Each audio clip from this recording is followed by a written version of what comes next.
bienvenue dans cette toute nouvelle vidéo ASMR.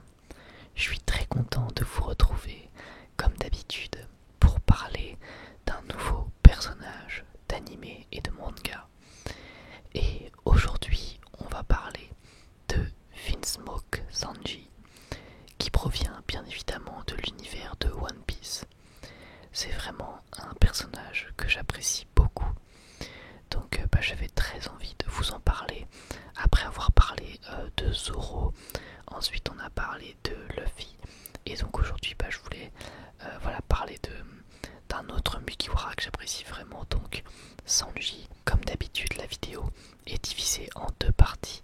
Une première partie dans laquelle je vous donne des faits, secrets, petites anecdotes sur le personnage. Et ensuite je vais tout simplement vous donner mon avis sur Sanji, tout simplement. Et donc sans plus attendre, on va pouvoir commencer. Mais juste avant, n'hésitez pas à mettre un petit pouce bleu et à vous abonner si ce n'est pas déjà fait. Ça aide grandement la chaîne et ça me fait vraiment très plaisir. Donc merci beaucoup à tous. On commence donc avec le premier fait. Sanji est né le 2 mars.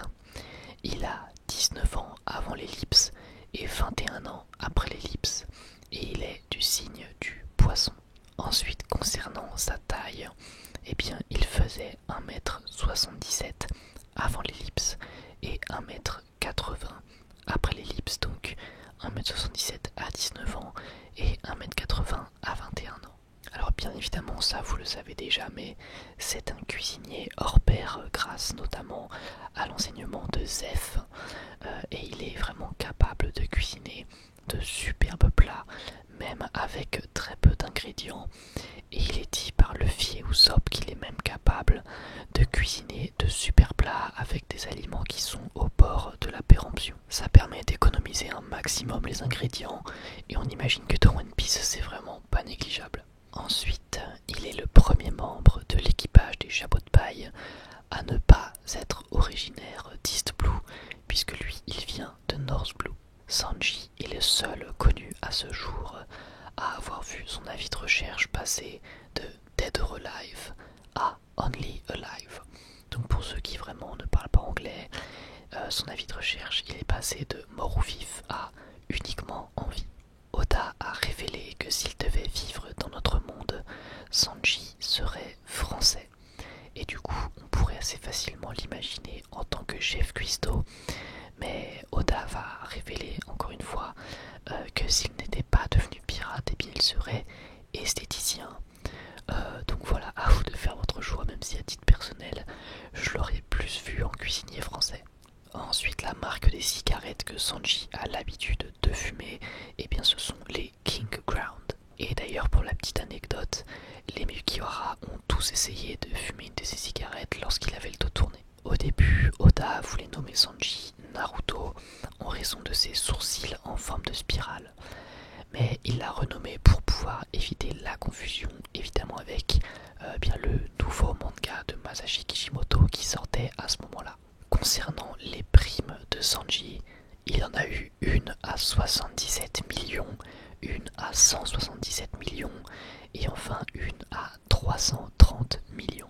Concernant le doubleur japonais de Sanji, il s'agit de Hiroaki Hirata et il a doublé entre autres Klein de SAO, Shiro Fujimoto de Blue Exorcist ou encore plus récemment Redestro dans MHA. Oda a dit qu'il s'est inspiré de l'acteur Steve Buscemi lorsqu'il jouait dans Reservoir Dogs pour pouvoir dessiner Sanji. Ensuite, on va passer au sondage de popularité au Japon. Et il y en a eu 7 pour One Piece, 7 sondages officiels. Et vous allez voir que Sanji retourne assez souvent à la même place, alors que pourtant One Piece existe depuis très longtemps. Lors du premier sondage, il a terminé 4ème. Lors du deuxième sondage, il a terminé 3ème. Lors du troisième sondage, il a terminé 3ème. Lors du 4ème sondage, il a terminé à nouveau 3ème. Lors du 5ème sondage, il a terminé 4ème. Lors du 6ème sondage, il a terminé 3ème. Et lors du 7ème sondage, il a terminé 4ème. Je trouve que c'est assez étonnant de voir une telle régularité tout au long des années, puisque quand même One Piece existe depuis et pourtant il tourne toujours autour de la 4e et surtout 3e place. Donc vraiment malgré les années, malgré les nouveaux personnages qui ont pu intégrer One Piece, Sanji est toujours dans les persos favoris des fans quoi. Ensuite, l'histoire de Sanji ressemble à celle du Saint Dié, un ermite français du 6e siècle qui, après avoir souffert de la faim, lutta pour apporter de la nourriture à tous les affamés. Et il est clair que quand on regarde l'histoire de base de Sanji, ça fait vraiment penser à cette histoire. Alors en tant que grand cuisinier, je pense qu'on est un peu tous curieux de savoir ce qu'il préfère manger Sanji. Donc on va parler de ça maintenant. En plus, vous le savez, c'est un moment que j'aime bien. Donc il est dit qu'il aime les œufs avec de la sauce karakuchi ainsi que les pâtes aux fruits de mer à la sauce piquante. Par contre, il n'aime ni la glace ni la gelée. D'ailleurs, pour rester dans la nourriture, mais là c'est une anecdote personnelle, le riz frit de la mer qu'il va cuisiner à Jin dans l'animé, ça m'a toujours donné trop faim. J'ai toujours eu envie de manger ce plat. Maintenant, il est temps de passer aux capacités et techniques de Sanji, mais comme à chaque fois dans One Piece, il y a vraiment énormément de techniques, donc je ne vais pas toutes les citer, je vais en citer quelques-unes, comme notamment, alors évidemment, il a la technique de la jambe noire et la jambe du diable, mais il maîtrise aussi le collier, la côtelette, le gigou, le mouton shot, le flancher kick, l'armée de l'air power kick, le faux shot, le troisième haché, le menu festivité, le Shishinabe shoot, le flambage shoot, le 600 millions de berry jackpot, l'extra haché, le Jenga cannon, le blue walk, le grill shot, le skywalk, la poêle à frire spectre, le hell memories, le collier strike et le rotisserie strike. Voilà, encore une fois, il n'y a pas tout, mais ça permet d'en citer quelques-unes. Et concernant le haki, il maîtrise le haki de l'observation et de l'armement. Ensuite, c'est le seul membre de l'équipage à combattre sans armes ni fruit du démon.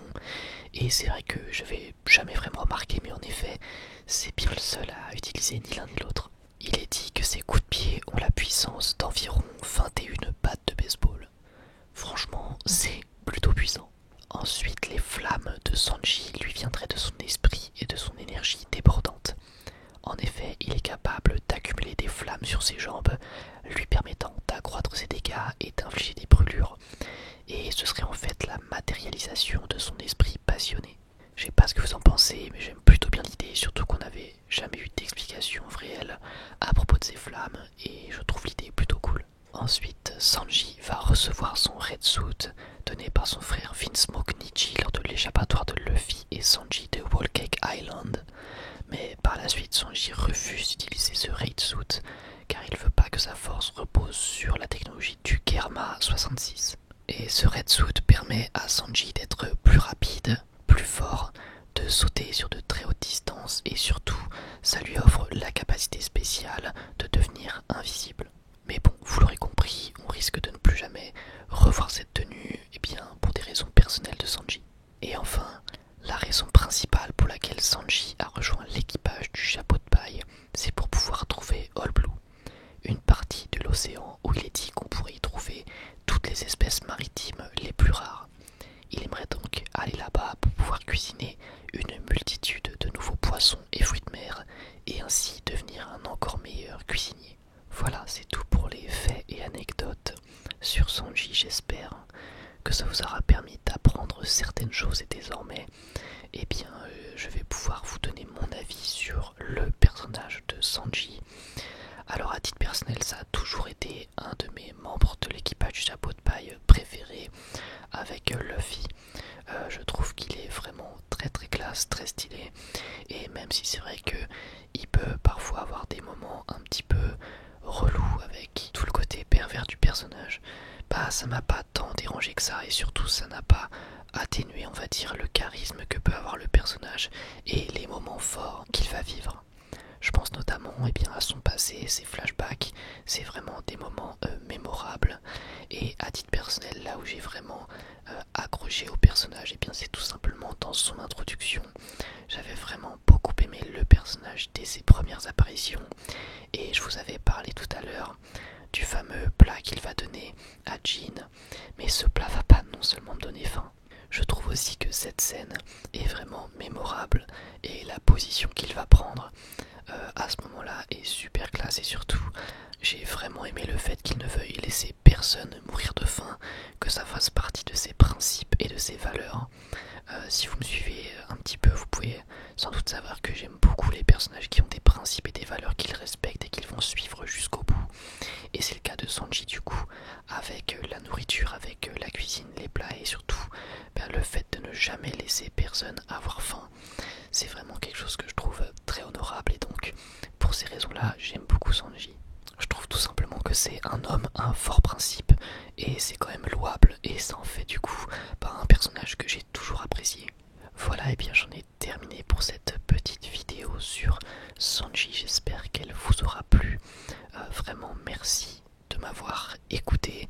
Si vous voulez que je parle d'un autre personnage à l'avenir, que ce soit de One Piece ou d'autres univers, d'autres animés, et bien n'hésitez pas à me le dire en commentaire, je vous lirai et vous répondrai avec grand plaisir. Merci à vous de m'avoir écouté et moi je vous dis à la prochaine. Prenez soin de vous. Bye tout le monde.